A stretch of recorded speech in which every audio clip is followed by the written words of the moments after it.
cries coming from the St. Louis County Jail finally heard. The county is in the process of bumping pay at the short-staffed jail. It's just one of their demands in order to work in an environment that they say is unsafe.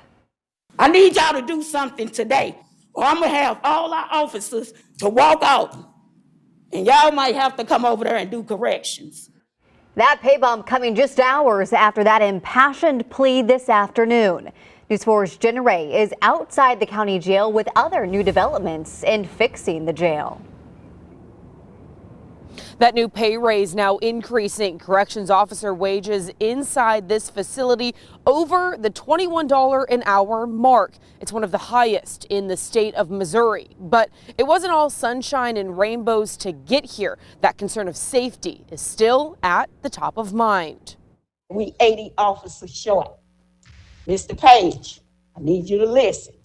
We need help across the street. That's Martha Wheat, a corrections officer at the St. Louis County Justice Center, voicing concerns to council Tuesday afternoon. She did the same exact thing last week. Our plea is falling on deaf ears.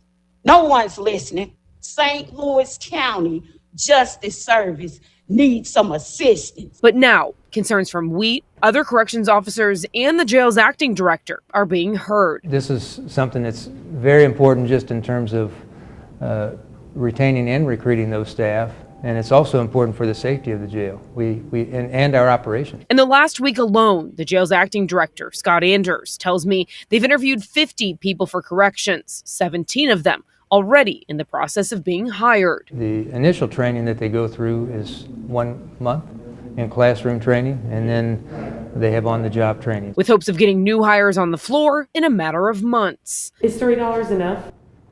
It's never enough, but I appreciate it. But the elephant in the room is safety within the jail. 80% of them have violent crimes, so you always thinking, what if something go wrong? What I'm gonna do? Where I'm gonna go? Wheat and other officers we talked to say they're not going anywhere. They just want to feel supported. County is a decent place to work when we're staffed.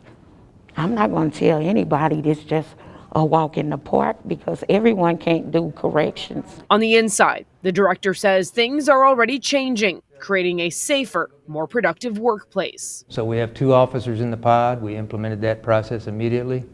And we'll be providing additional training for our staff on defensive tactics and how to de-escalate situations. The director tells me that employees could start seeing those pay raises as early as their first paycheck next month. That's just now in a couple of days. He also says they've been getting applications daily in hopes that this pay increase will create a more competitive and attractive job for them. Jenna, thanks for the update. Well, there are new details in fixing issues at the St. Louis City Justice Center. In the last few hours, aldermen have advanced their jail oversight bill.